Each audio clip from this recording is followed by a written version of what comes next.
आज के इस वीडियो में हम लोग डिस्कस करेंगे आपकी दीनदयाल उपाध्याय गोरखपुर यूनिवर्सिटी के बीकॉम फर्स्ट सेमेस्टर के मोस्ट इंपॉर्टेंट क्वेश्चंस को देखेंगे। सारे सब्जेक्ट्स के इंपॉर्टेंट क्वेश्चंस को देखेंगे जो आपके मिड टर्म एग्जाम्स के लिए काफ़ी इंपॉर्टेंट है। क्वेश्चन पेपर जो है आपके सब्जेक्टिव होंगे, ऑलरेडी मैं बता चुकी हूँ, जो कि आपके 15 मार्क्स से सब्जेक्टिव होंगे। ठीक है, 15 में अगर हम बात करें यहाँ पर तो 15 मार्क्स में आपके 6 क्वेश्चंस दिए रहेंगे, 3 क्वेश्चंस आपको अटेम्प्ट करने हैं। ईच क्वेश्चन आपका 5 मार्क्स का रहेगा, तो टोटल आपके 15 मार्क्स से सब्जेक्टिव क्वेश्चंस आएंगे। आते हैं, देखते हैं सारे सब्जेक्ट से रिलेटेड इंपॉर्टेंट क्वेश्चन। तो सबसे पहला पेपर है आपका बिजनेस एनवायरनमेंट। बिजनेस एनवायरनमेंट के इंपॉर्टेंट क्वेश्चंस को डिस्कस करते हैं। तो सबसे पहला क्वेश्चन है define business environment and it's scope. व्यवसायिक जो पर्यावरण है उसको परिभाषित कीजिए तथा इसका क्षेत्र बताइए। मतलब बिजनेस एनवायरनमेंट की क्या मीनिंग है, डिफिनेशन है। कंपोनेंट्स की अगर हम बात करें तो वो भी काफ़ी इंपॉर्टेंट है, इसका कहाँ कहाँ स्कोप है, तो वो सारी चीज़ें। दूसरा है difference between the physical policy and the monetary policy, मतलब राजकोषीय नीति तथा मौद्रिक नीति में अंतर। अगर आपको इसका थ्योरी सेशन चाहिए वो भी हमारे चैनल पर अपलोड है, वहां से भी आप इसे देख सकते हो। Difference between the physical policy और मॉनेटरी पॉलिसी के बीच में क्या अंतर है, वो इंपॉर्टेंट है। तीसरा क्वेश्चन आता है what is macro environment, describe it's in different components. Macro पर्यावरण क्या है, इसके विभिन्न घटकों का वर्णन कीजिए। देखिए, दो कंपोनेंट्स होते हैं आपके बिजनेस इन्वायरमेंट में, एक माइक्रो इन्वायरमेंट, एक मैक्रो इन्वायरमेंट। तो दोनों इन्वायरमेंट कोई भी एग्जाम में पूछ सकता है, तो दोनों चीजें आप पढ़ के जाइए। तो मैक्रो इन्वायरमेंट क्या होता है, उसके कंपोनेंट्स क्या होते हैं, मैक्रो उसके घटक जो भी हैं। चौथा क्वेश्चन है what is economic growth and the factors affecting the economic growth. आर्थिक विकास क्या है और आर्थिक विकास को प्रभावित करने वाले कौन कौन से कारक हैं। पांचवा क्वेश्चन है व्हाट इज बिजनेस साइकिल। व्यवसायिक जो चक्र है उससे आप क्या समझते हैं। ठीक है। सिक्स क्वेश्चन है what is inflation, its causes and major. मुद्रास्फीति क्या है और इसके क्या क्या कारण हो सकते हैं और इसको हम कंट्रोल कैसे कर सकते हैं, ये चीजें आपको बतानी है। What are the social responsibility of the business towards employ. व्यवसाय का जो कर्मचारियों के प्रति क्या सामाजिक उत्तरदायित्व है। ठीक है, ये इंपॉर्टेंट है। नेक्स्ट आता है, नेक्स्ट पेपर है आपका बिजनेस कम्युनिकेशन। सेकंड पेपर के इंपॉर्टेंट क्वेश्चंस को देखते हैं। What is report writing and its steps. Report writing क्या है, इसके चरण क्या है। दूसरा क्वेश्चन है what do you mean by writing skills and what are the different steps involve in the writing skills. लेखन कौशल आप क्या तात्पर्य है और लेखन कौशल में शामिल विभिन्न चरण क्या हैं। देखो, राइटिंग स्किल्स क्या होती हैं, उस कौन कौन से स्टेप्स उसको इन्वॉल्व किए जाते हैं उसको लिखने में, वो बताने हैं। तीसरा क्वेश्चन है व्हाट इज पीपीटी, पीपीटी क्या है, ये बताना है। चौथा क्वेश्चन है define APA style. Next question है define APA style in writing reference. संदर्भ लेखन में एपीए शैली को परिभाषित करना है। नेक्स्ट क्वेश्चन नंबर 5 है difference between the official and semi official letter. आधिकारिक और अर्ध सरकारी पत्र के बीच में क्या डिफरेंस है। नेक्स्ट क्वेश्चन नंबर 6 है explain memo and it's format. ज्ञापन और उसके प्रारूप की व्याख्या कीजिए। तो ये आपके इसके इंपॉर्टेंट क्वेश्चंस थे। नेक्स्ट पेपर पे आते हैं बिजनेस ऑर्गेनाइजेशन के सेकंड पेपर के, जो कि इंपॉर्टेंट क्वेश्चंस को देखते हैं। पहला क्वेश्चन है बिजनेस ऑर्गेनाइजेशन में कि what is meaning, objective and importance of plant layout. Plant layout का क्या अर्थ होता है, उसके क्या ऑब्जेक्टिव्स हैं, क्या उसके मीनिंग है, ये सारी चीजें आपको बतानी है। दूसरा है difference between rationalisation and nationalisation, means जो युक्तिकरण है और जो राष्ट्रीयकरण के बीच में क्या डिफरेंस है, वो भी चीजें डिफरेंस आपको पढ़ना है। तीसरा है एल्फ्रेड वेबर और sergeant Florence theory of location. ये जो दोनों थ्योरी है बिल्कुल ही एग्जाम में क्वेश्चंस बनेंगे, एल्फ्रेड वेबर और सर्जेंट फ्लोरेंस थ्योरी के जो दी गई है लोकेशन की, इसके बारे में। नेक्स्ट है क्वेश्चन नंबर 4 है what is rationalisation and its objectives and principle. युक्तिकरण से आप क्या समझते हैं, इसका क्या ऑब्जेक्टिव्स हैं, क्या इसके उद्देश्य हैं, क्या इसके सिद्धांत हैं।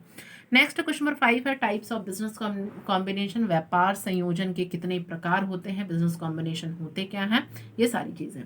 नेक्स्ट क्वेश्चन नंबर 6 है what are the criteria for measuring business size. व्यवसाय के आकार को मापने के लिए कौन कौन से मापदंड क्या क्या है। नेक्स्ट क्वेश्चन देखते हैं factors affecting the optimum business size, means कौन कौन से फैक्टर्स हमारे बिजनेस साइज पे अफेक्ट कर, वो सारी चीजें। आते हैं नेक्स्ट पेपर को देखते हैं documentation in business. Documentation in business का इंपॉर्टेंट क्वेश्चन सबसे पहला है what do you mean bye report writing. Report लेखन से आप क्या समझते हैं। दूसरा क्वेश्चन है व्हाट इज कोटेशन लेटर। निर्ख पत्र से आप क्या समझते हैं। तीसरा क्वेश्चन है मेमो क्या होता है, एक फॉर्मेट उसका, कैसे उसको प्रिपेयर किया जाता है, वो ज्ञापन क्या है और इसको प्रारूप करने की क्या इसका फॉर्मेट है। क्वेश्चन नंबर 4 है व्हाट इज सर्कुलर लेटर। गस्ती पत्र क्या है। नेक्स्ट क्वेश्चन नंबर 5 है explain the steps and format of the report writing. Report लेखन के चरणों और प्रारूप की क्या करना है, व्याख्या करें। नेक्स्ट क्वेश्चन नंबर 6 है explain official letter, adjustment letter और कंप्लेंट लेटर। जो आधिकारिक पत्र होते हैं, समायोजन पत्र होते हैं और जो भी शिकायत पत्र होते हैं उसको क्या करना है आपको, तीनों में तीनों क्या है डिफरेंसेस, तीनों को आप पढ़ लीजिए।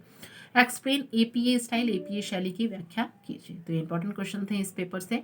आते हैं नेक्स्ट पेपर पर, बिजनेस स्टार्ट्स फर्स्ट पेपर पे। बिजनेस स्टैट्स फर्स्ट पेपर की अगर हम बात करें तो सबसे पहला क्वेश्चन है meaning and scope of statistics. भाई सबसे इंपॉर्टेंट क्वेश्चन है, स्टैटिस्टिक्स की मीनिंग क्या है, डिफिनेशन क्या है, उसका इंपॉर्टेंस क्या है, फीचर्स क्या है, तो ये सारी चीज, सांख्यिकी का अर्थ और क्षेत्र। दूसरा है question sources of collection of data, data के संग्रह के स्रोत, मतलब डाटा कहाँ से कलेक्ट किए जाते हैं, कौन कौन से सोर्सेज होते हैं, प्राइमरी डेटा, सेकेंडरी डाटा, इन सारे डेटा को आप ध्यान से पढ़ लेना। तीसरा है process of planning of statistical investigation, सांख्यिकी जांच की योजना के लिए जो भी प्रक्रिया है, ये सारी थ्योरी सेशन में लूंगी इसी चैनल पर, तो आप प्लीज़ चैनल पर बने रहेंगे, वहाँ पे बेल आइकन नोटिफिकेशन ऑन कर लीजिएगा ताकि आपको लेटेस्ट जो भी वीडियो है आपको मिल सके। चौथा क्वेश्चन है features of mean, median mode, माध्य मोड और माध्यिका की विशेषताएं, मतलब फॉर्मूले सारे पढ़ लीजिएगा, क्या मीन का यूज है, मीडियन का, मोड का, ये सारी चीजें। पांचवा क्वेश्चन है what is standard deviation, explain its feature, मानक विचलन क्या है, इसकी विशेषता को बताइए। लास्ट क्वेश्चन है व्हाट इज स्कीमनेस, विषमता से आप क्या समझते हैं। नेक्स्ट आता है पेपर आपका बिजनेस स्टार्ट सेकंड पेपर। इसमें क्या क्या इंपॉर्टेंट क्वेश्चन है वो देख लेते हैं। पहला क्वेश्चन है व्हाट इज को relation, its types and degree of correlation. को रिलेशन क्या होता है, वो कितने तरीके के होते हैं, कौन कौन से डिग्री ऑफ कोरिलेशन होते हैं, सहसंबंध क्या है, इसके प्रकार और सहसंबंध की डिग्री। दूसरा है इंडेक्स नंबर क्या होता है, इंडेक्स नंबर कितने तरह के होते हैं, टाइप्स क्या होते हैं और उसके क्या क्या यूजेस होते हैं। सूचकांक संख्या के प्रकार और उपयोग। तीसरा क्वेश्चन है explain features ideal index number, ठीक है, बहुत सारे इसके टाइप्स हैं, तो उसमें एक फीचर है आइडल इंडेक्स नंबर, काफी इंपॉर्टेंट है, फिशर के आइडल इंडेक्स नंबर की व्याख्या करें। चौथा स्पीयरमैन रैंक कोरिलेशन, स्पीयरमैन ने जो रैंक कोरिलेशन मेथड दिया है ये इंपॉर्टेंट है। नेक्स्ट है what is time reversibility test, समय प्रतिवर्तिता परीक्षण क्या है। नेक्स्ट है meaning and component of time series, समय श्रृंखला के अर्थ और घटक। टाइम सीरीज एनालिसिस है, उसकी क्या मीनिंग है, उसके क्या कंपोनेंट्स है, ये इंपॉर्टेंट है। नेक्स्ट है आते हैं नेक्स्ट पेपर पर element of banking and insurance. Element of banking and insurance की हम बात करें तो इसमें सबसे पहला इंपॉर्टेंट क्वेश्चन है भाई define foreign banks and advantage, मतलब विदेशी बैंक क्या होते हैं, उसके क्या लाभ है। दूसरा है what are the different relationship between bank and customer, जो बैंक और कस्टमर होते हैं उनके बीच में क्या रिलेशनशिप होता है ये। तीसरा है make a format of banking balance sheet, bank की जो आर्थिक स्थिति होती है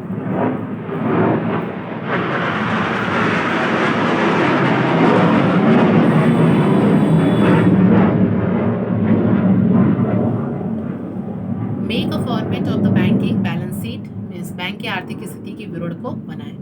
नेक्स्ट क्वेश्चन नंबर 4 है what is internet banking and its advantages and safeguard for using internet banking. Internet banking क्या होती है और इसको यूज करने के लिए हमको कौन कौन सी सावधानी बरतनी चाहिए और उसके क्या क्या लाभ है वो बताने हैं। नेक्स्ट क्वेश्चन नंबर 5 है what are the fundamental principles of insurance, भाई बीमा के आधारभूत सिद्धांत क्या है, इंश्योरेंस क्या होता है, क्या उसके प्रिंसिपल हैं, ये सारी चीजें। नेक्स्ट क्वेश्चन नंबर 6 की बात करें डिफाइन IRDA, IRDA क्या है ये बताना है आपको। 7 है टाइप्स ऑफ बैंक, बैंक के विभिन्न प्रकार क्या है बताइए। मतलब एलिमेंट्स ऑफ बैंकिंग इंश्योरेंस में दो ही टॉपिक्स इंपॉर्टेंट है, कंप्लीट एक बैंकिंग और इंश्योरेंस क्या होता है, इंश्योरेंस के टाइप्स। नेक्स्ट क्वेश्चन नंबर 8 है essentials of the valid endorsement, प्रस्थांकन के आवश्यक तत्व क्या है। और लास्ट क्वेश्चन है concept of bancassurance and double insurance, bancassurance एवं दोहरा बीमा क्या है। और लास्ट है चेक क्या होता है, चेक के types, define cheque and its types. आते हैं नेक्स्ट पेपर पर बिजनेस कम्युनिकेशन फर्स्ट पेपर पे। पहला क्वेश्चन इसमें है what is communication, what do you mean by communication का क्या मीनिंग है, क्या डिफिनेशन है, क्या उसका प्रोसेस है, क्या इंपॉर्टेंट है। तो सबसे पहला क्वेश्चन यही इंपॉर्टेंट है, what do you mean by communication, importance and process of communication. संचार से आप क्या समझते हैं, इसका महत्व बताइए, संचार की प्रक्रिया क्या है। दूसरा है elements of effective communication and मोनेटिस बैरियर्स, प्रभावी संचार के तत्व, इसकी बाधाएं क्या है। देखिए इफेक्टिव कम्युनिकेशन बनाने के लिए हमें कौन कौन से एलिमेंट्स चाहिए, अगर उस कम्युनिकेशन में कौन कौन सी बाधाएं आती, कौन कौन सी बैरियर्स आती हैं, वो इंपॉर्टेंट है। तीसरा है what is effective listening, effective listening क्या है और इसमें क्या क्या कौन कौन सी बैरियर्स हैं वो बतानी है। प्रभावी श्रवण क्या है और इनकी बाधाएं क्या हैं। नेक्स्ट क्वेश्चन नंबर 4 है टाइप्स ऑफ कम्युनिकेशन, संचार के प्रकार क्या होंगे। नेक्स्ट क्वेश्चन है इंटरव्यू स्किल, साक्षात्कार कौशल क्या है। Difference between the verbal and non verbal communication, शाब्दिक और अशाब्दिक संचार के बीच अंतर। नेक्स्ट क्वेश्चन नंबर 7 है what is non verbal communication, explain its types. एक सेकेंड, हाँ, what is non verbal communication, explain its types. अशाब्दिक जो संचार क्या है, इसके प्रकारों की व्याख्या करें। नेक्स्ट क्वेश्चन है फॉर्मेट ऑफ जॉब एप्लीकेशन और रिज्यूम, नौकरी के आवेदन और रिज्यूम में क्या क्या फॉर्मेट है। आते हैं नेक्स्ट, देखते हैं हम लोग, नेक्स्ट देखते हैं बिजनेस ऑर्गेनाइजेशन फर्स्ट पेपर के इंपॉर्टेंट क्वेश्चंस को देख लेते हैं। Meaning of business, it's nature and stages of development of business. भाई व्यवसाय के क्या अर्थ है, उसकी क्या विशेषताएं हैं, व्यवसाय के क्या चरण है। दूसरा क्वेश्चन है difference between industry and commerce, industry and commerce के बीच में डिफरेंस क्या है, जो भी बिजनेस इंडस्ट्री कॉमर्स और बिजनेस के बीच में डिफरेंस। प्राइवेट पब्लिक कंपनी में क्या है, उद्योग एवं वाणिज्य, व्यवसाय एवं पेशा तथा निजी एवं सार्वजनिक कंपनी में क्या अंतर है। What is one person company, एक व्यक्ति कंपनी कौन है। चौथा क्वेश्चन है various types of business activities, एक इकोनॉमिक एक्टिविटीज होती है, नॉन इकोनॉमिक एक्टिविटीज, दोनों को ध्यान से पढ़ लीजिएगा। प्रकार की व्यावसायिक गतिविधियां क्या है। पांचवा क्वेश्चन है what are the qualities of good businessman, एक अच्छे जो व्यवसाय होते हैं उसके क्या गुण होते हैं। नेक्स्ट क्वेश्चन नंबर 6 है what is sole proprietorship, what is sole proprietorship, एकल जो व्यापार है वो क्या है। नेक्स्ट है क्वेश्चन नंबर 7 है what are the objectives of business organisation, संगठन के उद्देश्य। और लास्ट क्वेश्चन है what are the steps involve in the development of new business, नए व्यवसाय के विकास के चरण बताइए। तो ये आपके सारे सब्जेक्ट्स के मैंने इंपॉर्टेंट क्वेश्चंस डिस्कस किए। अगर वीडियो आपको अच्छा लगा हो तो प्लीज़ वीडियो को आप लाइक कर देना। अगर आपको इसका पीडीएफ भी चाहिए तो आप कमेंट सेक्शन में पिन करके वहाँ से आप पीडीएफ प्राप्त कर सकते हो। Okay, thank you.